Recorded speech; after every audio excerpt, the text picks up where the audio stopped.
오늘 매일 그대와 초대석에는 에버스마일 치과의 홍윤희 원장님 모시고 이야기 나눠보는 시간 갖도록 하겠습니다. 이 자리에 지금 홍윤희 원장님 나와 계세요. 안녕하세요, 원장님. 예, 안녕하십니까. 네, 아우 너무 격조했어요. 잘 지내셨나요? 예, 잘 지냈습니다. 네. 한 2달 정도 못 뵌 것 같아요. 예, 제가 뭐 똑같이 많이 바쁘셨나 봐요. 좀 바빴습니다. 그러셨구나. 병원이 바빠가지고 네. 방송보다는 병원 보는 게 낫다고 생각해서 그럼요. 환자분들을 먼저 보셔야 네, 되는 거니까요. 좀 그렇게 됐습니다. 아마 그래서 저희 애청자 여러분들이 더 네. 반갑게 또 우리 원장님 네. 맞이하여 주시지 않을까 싶네요. 이번 주 주제가 보니까요. 임플란트 치료가 끝나고 난 뒤 생기는 문제들에는 어떤 것들이 있나, 그리고 네. 또 이런 문제의 해결 방법은 없는 것인가, 네. 이렇게 또 주제를 잡아 보셨는데요. 아무래도 요새는 임플란트 하시는 분들이 거의 대부분이니까요. 그렇죠?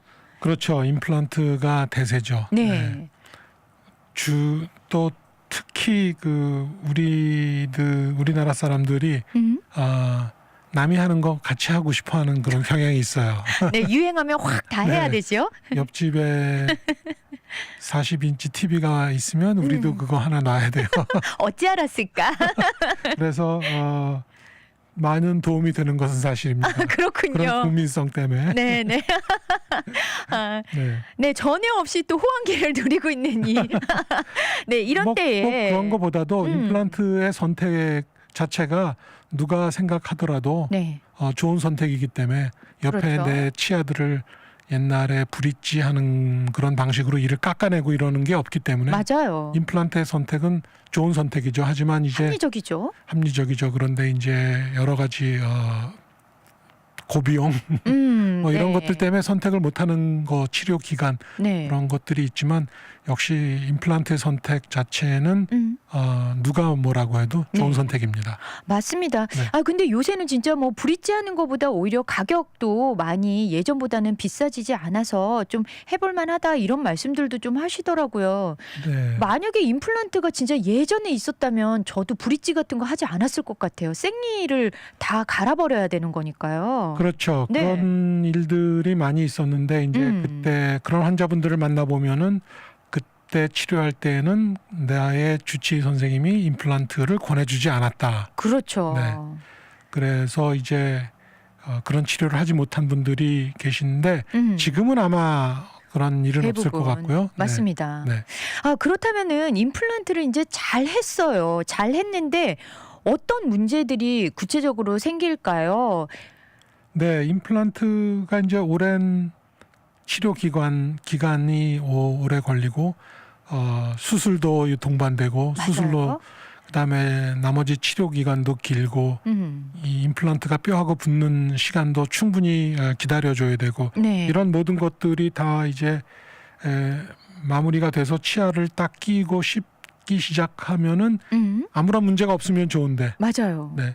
그래서 제가 언젠가도 여기서 한번 말씀을 드렸는데 임플란트를 저희들은 끼워 드리면은 그때는 이제 환자분하고 사랑은 없지만 결혼을 한 거나 마찬가지라는 생각을 속으로 하게 되거든요. 왜냐하면 네. 앞으로의 긴 여정이 남아 있거든요.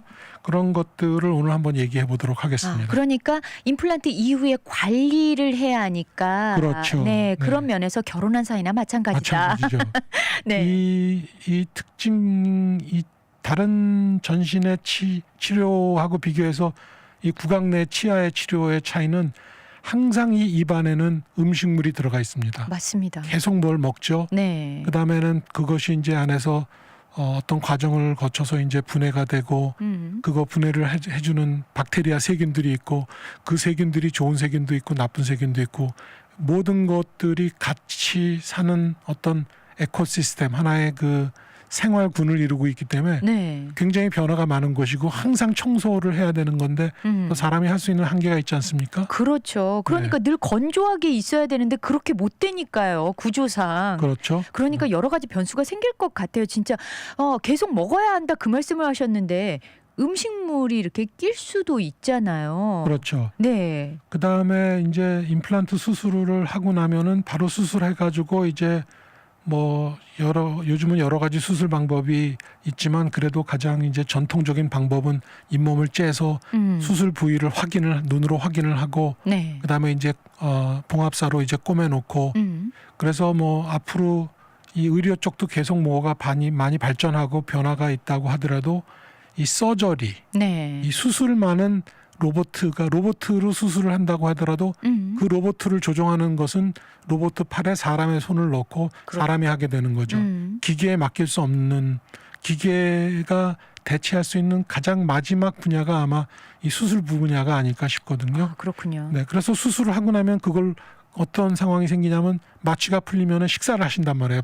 그렇죠. 바로 수술하고 꼬매고 찢고 한 그 위에다 바로 또 음식물이 올라간단 말이에요. 네. 그러면 바로 염증이 생기고 문제가 될 것 같은데 또 구강 관리를 잘 하시면은 또 문제 없이 또 잘 이렇게 아물고 그 다음 단계로 갈 수 있는 이런 일들이 이제 순조롭게 이루어지죠. 대부분은. 네. 물론 한 7%에서 통계에 따라서 7%에서 13% 정도의 수술은 문제점이 발생하는 겁니다. 그건 또 개인의 어떤 체질이나 여러 가지 것들이 또 변수가 있을 수 있잖아요. 아주 이건 변수가 많습니다. 네. 환자 자신의 뭐 그런 전신적인 그 문제일 수도 있고 네. 사후 관리일 수도 있고 주의사항을 잘 지키지 않았을 수도 있고 네. 수술 집도위에 어떤 상황에 그런 일이 생길 수도 있는 것이고 그렇죠. 네.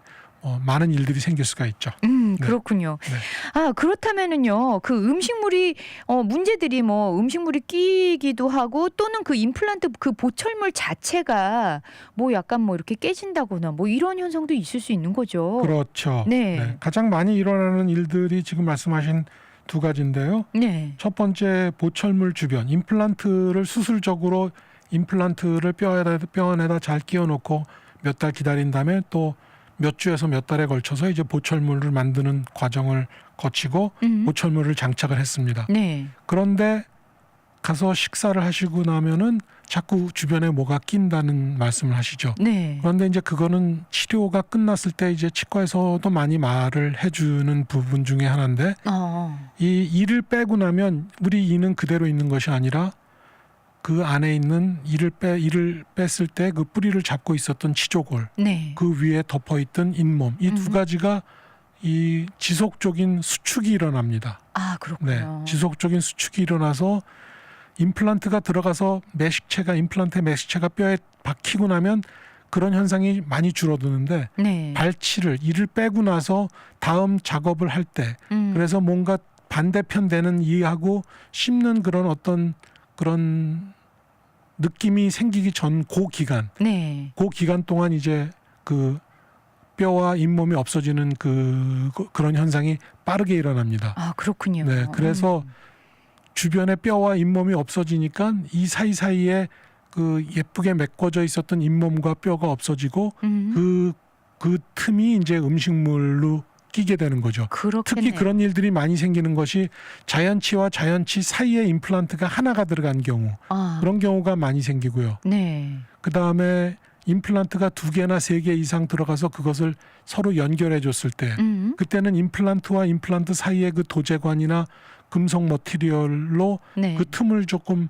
메꿀 수가 있습니다. 아, 그래서 음식물 끼는 게 적은데 그것을 어떤 경우에는 어떤 분들은 그 틈을 너무 불편하니까 아주 안 끼게 꽉 메꿔달라는 분들이 계신데 네. 우리 자연 치아는 그 잇몸 치아와 잇몸 사이에서는 약간의 틈을 만들어주는 것을 조물주가 그렇게 만들어 주셨습니다. 네. 그래서 치간 칫솔이 가는 치간 칫솔은 들어갔다 나갔다 해서 그렇죠. 청소할 수 있어야 되는 거거든요.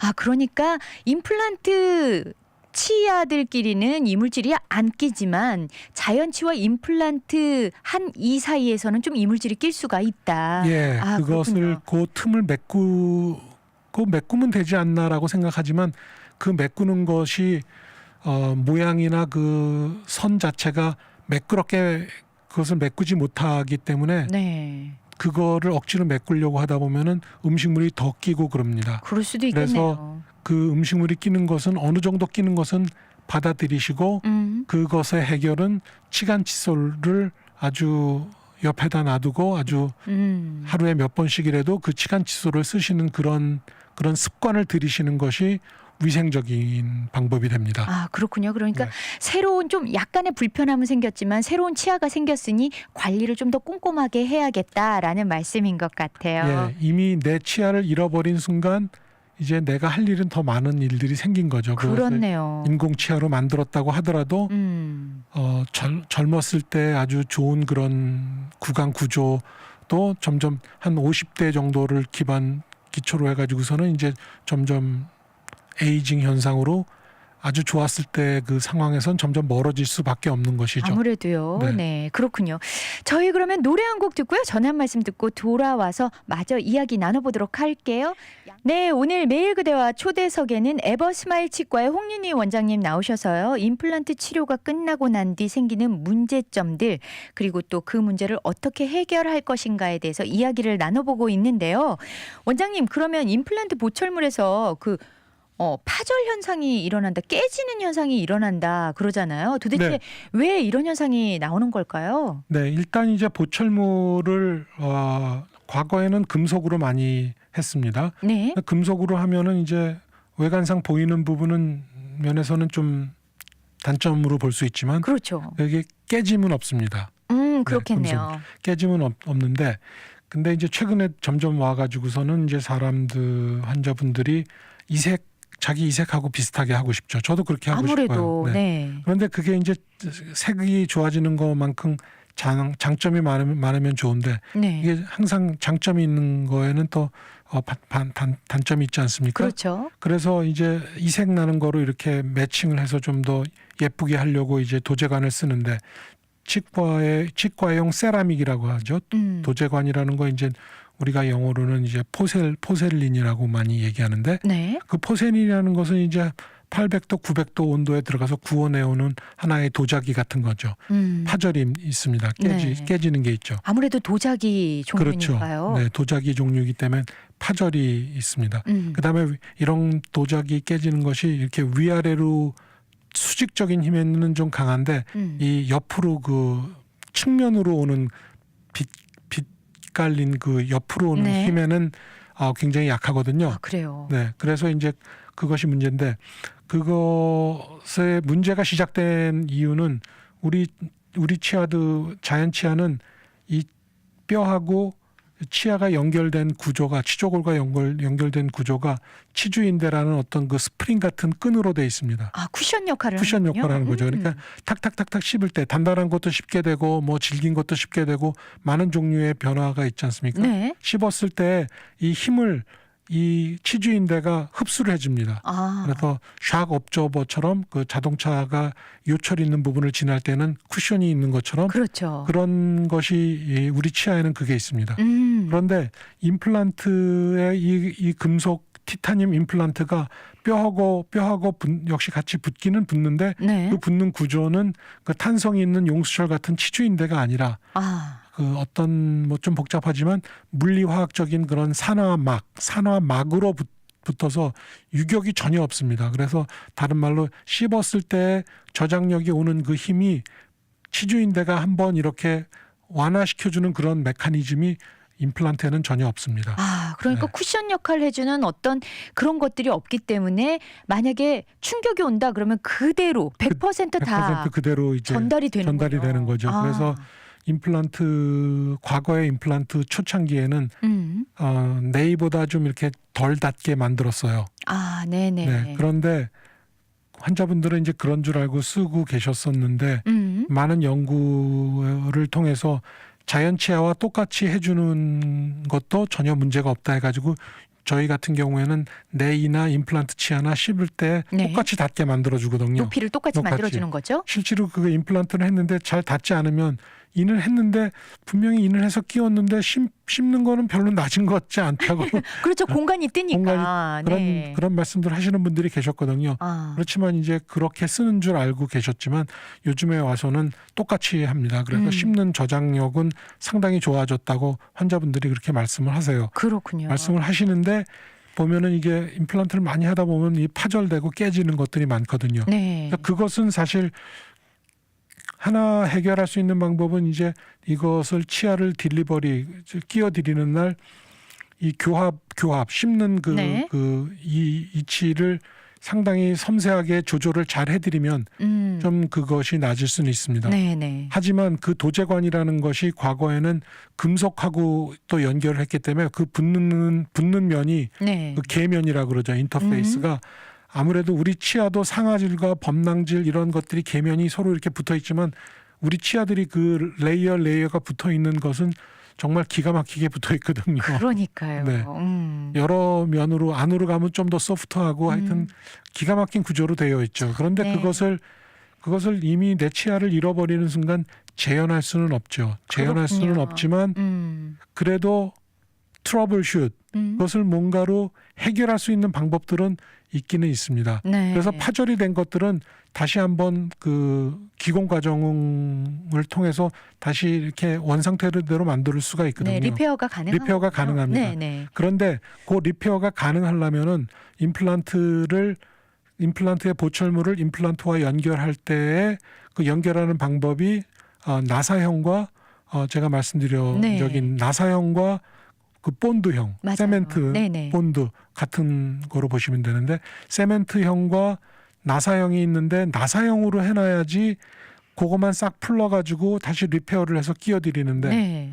이 세멘형, 이 본드형으로 붙이면은 그것을 우리가 원할 때 빼질 못합니다. 그러니까요. 그걸 빼기 위해서는 정말 너무나 많은 시간이 걸릴 수도 있고 그런 시간 동안 환자분은 입을 계속 벌리고 계셔야 되고 그거 하는 과정에서 또 도제관이 더 깨질 수도 있고 맞습니다.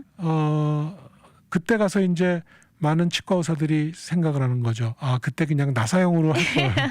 그러면 요새 추세는 나사형으로 하는 게 많은가요? 요새 추세는 나사형으로 돌아오고 있습니다. 사람들이 그렇군요. 이제 저는 처음부터 나사형으로 했고 지금도 옛날에도 나사형으로 했고 네. 지금도 나사형으로 하고 왜냐하면 그거의 장점을 한 30년 정도 임플란트를 하다 보니까 이제 거의 어떤 게 더 유리하다는 게 뻔하기 때문에 네. 오래 쓰려면은 탈부착이나 이 리페어가 간단하고 쉬워야 되잖아요. 그렇네요. 그게 너무 어려워져서 다 이를 잘라내고 또 이를 만드는 그런 일은 생기면 안 되는 거죠. 그렇네요. 네. 그게 굉장히 또 고통스러운 작업이 될 수도 있겠네요. 그렇습니다. 그러면은 또 반대로요. 그렇게 깨지는 것도 있지만 그 보철물 자체가 좀 이렇게 흔들려서 뭔가 좀 문제가 생기기도 하잖아요. 그렇죠. 그래 이게 이제 그 나사형이나 세멘형이나 임플란트와 안에 있는 지대 힘을 받는 그 속리라고도 얘기하는 영어로는 어버트먼트